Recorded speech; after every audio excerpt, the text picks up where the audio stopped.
Hi ಸ್ನೇಹಿತರೆ, ನಮಸ್ಕಾರ ಎಲ್ಲರಿಗೂ. ಇವತ್ತು ನಾವು ಒಂದು ಅಡಿಕೆ ಮರದ ತೋಟಕ್ಕೆ ಬಂದಿದ್ದೇವೆ. ಆ ಜಾಗದಲ್ಲಿ ನಿಂತು ಸ್ವಲ್ಪ ವಿಡಿಯೋ ಮಾಡೋಣ ಅಂತ ನಾನು ವಿಡಿಯೋ ಮಾಡ್ತಾ ಇದ್ದೇನೆ. ನಿಮಗೆ ಕಾಣ್ತಾ ಇರ್ಬೋದು, ಇದೊಂದು ಸಣ್ಣ ತೋಟ. ಅಡಿಕೆ ಮರ ಮತ್ತು ತೆಂಗಿನ ಮರ ಇರುವಂತಹ ಒಂದು ತೋಟ.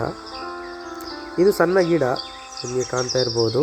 ಅಡಿಕೆಯ ಸಣ್ಣ ಗಿಡ ಇದು ನಿಮಗೆ ಕಾಣ್ತಾ ಇರ್ಬೋದು.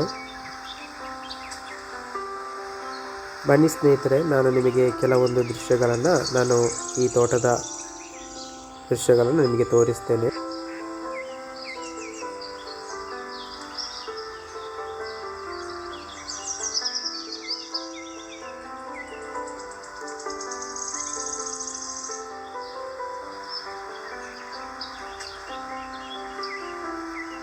ಮುಂಜಾನೆಯ ತಣ್ಣಗೆ ಗಾಳಿ ಬೀಸುವಾಗ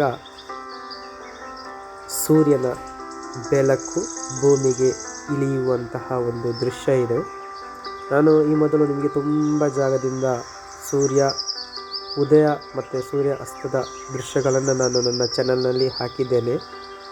ಇವತ್ತು ಕೂಡ ನಾನು ನಿಮಗೆ ಸೂರ್ಯ ಉದಯ ಅಂದರೆ ಆಲ್ಮೋಸ್ಟ್ ಒಂದು 11 ಗಂಟೆ ಸಮಯಕ್ಕೆ ಯಾವ ಥರ ಸೂರ್ಯನ ಬೆಳಕು ತೋಟಕ್ಕೆ ಬೀಳ್ತದೆ ಅಂತ ಅದನ್ನು ನಾನು ನಿಮಗೆ ತೋರಿಸ್ತಾ ಇದ್ದೇನೆ.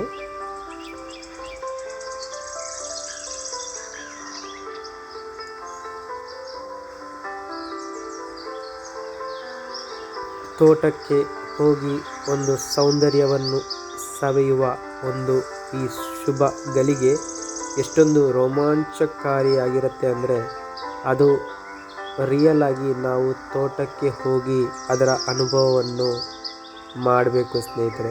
ನನಗಂತೂ ಸಖತ್ತು ಇಷ್ಟ ಆಗ್ತಾ ಇದೆ. ತಣ್ಣಗೆ ಗಾಳಿ ಕೂಡ ಬೀಸ್ತಾ ಇದೆ. ನಾನು ನಿಮಗೆ ಅಕ್ಕಪಕ್ಕದ ತೋಟದ ದೃಶ್ಯವನ್ನು ತೋರಿಸ್ತಾ ಇದ್ದೇನೆ. ನಿಮ್ಮಲ್ಲಿ ಕೂಡ ಇದೇ ಥರ ತೋಟ ಇದೆಯಾ? ಇದ್ದರೆ ದಯವಿಟ್ಟು ಕಮೆಂಟ್ಸ್ ಮಾಡಿ. ನೋಡಿ, ಇಲ್ಲೊಂದು ಸಣ್ಣ ಅಡಿಕೆ ಗಿಡ ಕಾಣ್ತಾ ಇದೆ,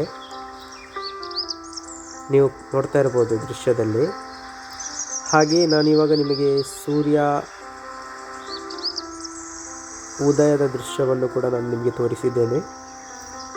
ಮೇಲ್ಗಡೆ ಯಾವ ಥರ ಕಾಣ್ತಾ ಇದೆ, ವ್ಯೂಸ್ ಯಾವ ಥರ ಇದೆ ಅಂತ ನನಗೆ ಕಮೆಂಟ್ಸ್ ಮಾಡಿ ಹೇಳಿ. ನನಗಂತೂ ಸಖತ್ ಇಷ್ಟ ಆಯಿತು ಸ್ನೇಹಿತರೆ. ಸೊ ಇದನ್ನು ನಾನು ನಿಮ್ಮೊಂದಿಗೆ ಹಂಚಿಕೊಳ್ಳಲು ಈ ವಿಡಿಯೋವನ್ನು ನನ್ನ ಚಾನಲಲ್ಲಿ ಹಾಕಿರ್ತೇನೆ. ಮಲೆನಾಡು ಪ್ರದೇಶದಲ್ಲಿ ಹೆಚ್ಚಾಗಿ ಅಡಿಕೆ ಗಿಡ ಮತ್ತು ತೆಂಗಿನ ಗಿಡವನ್ನು ಬೆಳೆದು ಅದರಿಂದ ಬರುವ ಉತ್ಪತ್ತಿಯಿಂದ ಜೀವನವನ್ನು ನಡೆಸ್ತಾರೆ. ಎಷ್ಟೋ ಜನರಿಗೆ ಅಡಿಕೆ ಮತ್ತು ತೆಂಗು ಜೀವನ ಆಧಾರವಾಗಿದೆ. ಮಲೆನಾಡು ಪ್ರದೇಶದಲ್ಲಿ ಹೆಚ್ಚಾಗಿ ಬಿಸಿಲು ಇದ್ದ ಕಾರಣ ಈ ಗಿಡದಿಂದ ಹೆಚ್ಚಾಗಿ ಅಡಿಕೆಯನ್ನು ಉತ್ಪಾದನೆ ಮಾಡ್ತಾರೆ. ಸ್ನೇಹಿತರೆ, ನಿಮಗೆ ಈ ವಿಡಿಯೋ ಇಷ್ಟವಾದರೆ ದಯವಿಟ್ಟು ಸಬ್ಸ್ಕ್ರೈಬ್ ಮಾಡಿ, ಪಕ್ಕದಲ್ಲಿ ಇರುವ ಬೆಲ್ ಬಟನನ್ನು ಒತ್ತಿ ಮತ್ತು ಆಲ್ ಅಂತ ಕ್ಲಿಕ್ ಮಾಡಿ, ಲೈಕ್ ಮಾಡಿ, ಕಮೆಂಟ್ಸ್ ಮಾಡಿ ಹಾಗೂ ಶೇರ್ ಮಾಡಿ.